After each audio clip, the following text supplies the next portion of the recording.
Bonjour à vous. Dans cette vidéo, on va faire une révision générale pour le devoir du premier trimestre. Et dans cette première séquence, on a fait des textes descriptifs à visée argumentative. Le texte descriptif معناته نص وصفي. Dans tous les textes de cette première séquence, on est en train de décrire des villes. وصف مدن جزائرية. Maintenant, on va essayer de voir toutes les questions que vous pouvez trouver le jour du devoir. Donc, tout d'abord, on va lire un petit paragraphe ou bien un petit texte qui parle de la ville de Jijel. Bon, Jijel est une ville côtière située au nord-est de l'Algérie. Je pense que c'est une région qui a un fort potentiel touristique car elle possède de nombreuses plages qui attirent les vacanciers et de magnifiques montagnes verdoyantes. Parmi les premières questions que vous allez trouver, quelle est la région décrite dans ce texte? Je répète, quelle est la région décrite dans ce texte? ما هي المدينة الموصوفة في هذا النص? Donc, dans notre texte ou bien dans ce texte, la région décrite c'est Jijel. Où se trouve-t-elle? Ou bien où se trouve cette région? أين تقع هذه المدينة? Cette région se trouve au nord-est de l'Algérie. Quel est le thème traité dans ce texte? Qu'est-ce qu'on veut dire par le thème? Le thème, c'est موضوع النص, le sujet. De quoi on parle dans ce texte? Le sujet de l'argumentation.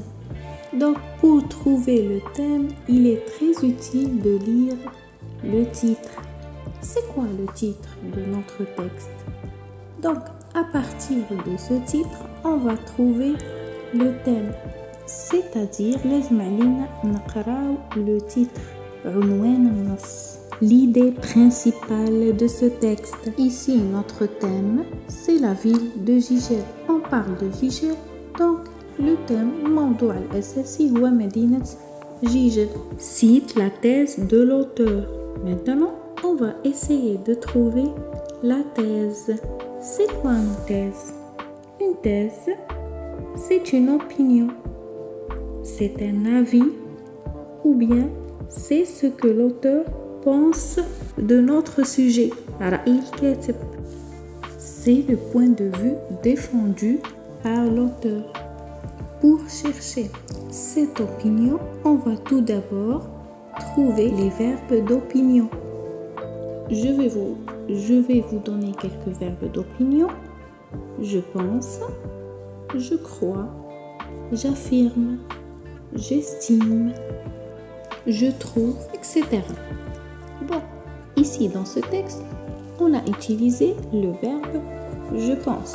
Donc notre thèse c'est je pense que c'est une région à fort potentiel touristique. Ici le point de vue de l'auteur c'est que Jijel عندها قدرات في المجال السياحي. قدرات قوية في المجال السياحي. Après la thèse, l'auteur va essayer de nous donner des arguments pour défendre sa thèse ou bien nous donner des preuves pour convaincre le lecteur. باش يقنع هذاك القارئ.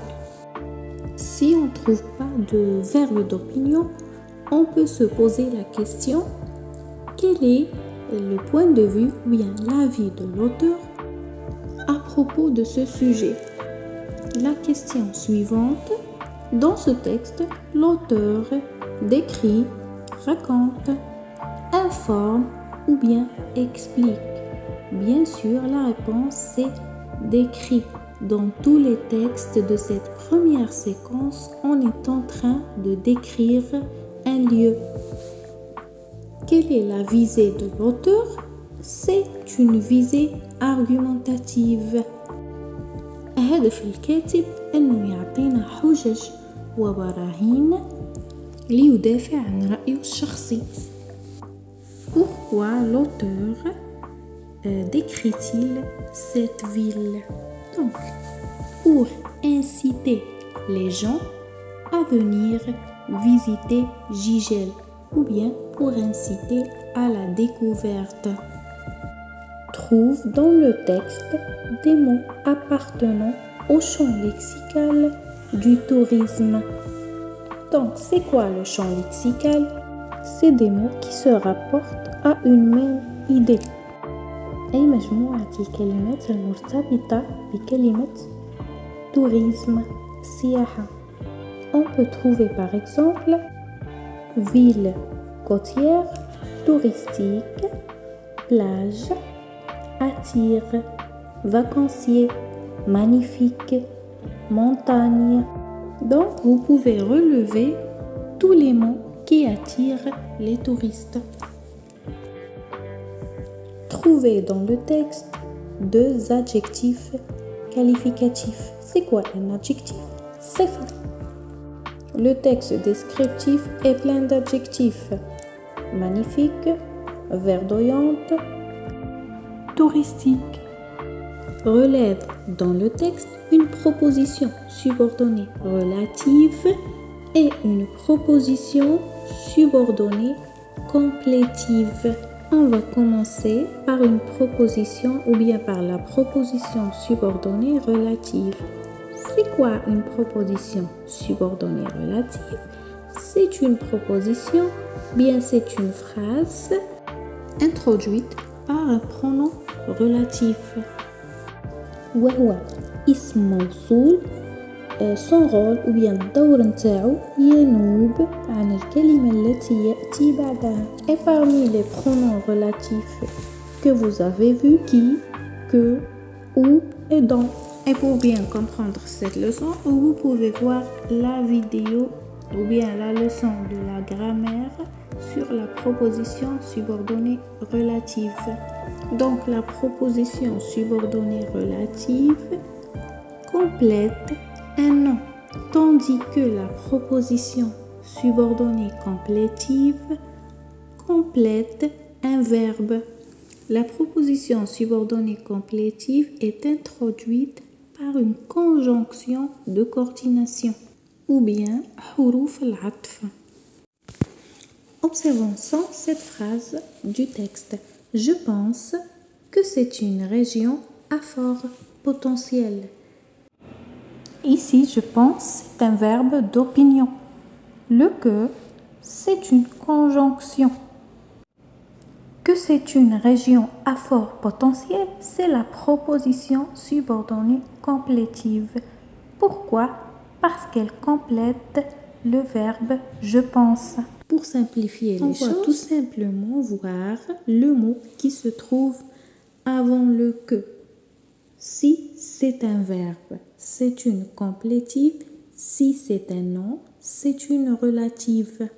Pour la deuxième phrase ou bien la proposition subordonnée relative, c'est qui attire les vacanciers. Cette proposition subordonnée relative est introduite par le pronom relatif qui remplace ou bien qui substitue le sujet qui est de nombreuses plages. Donc, elle complète son antécédent plage. Dans cette question, nous allons remplacer des plages par une plage. Donc, des plages, c'est le pluriel. Une plage, c'est le singulier. Des plages qui attirent les vacanciers. Une plage qui attire les vacanciers. Donc, dans cette première séquence, vous allez réviser le présent de l'indicatif.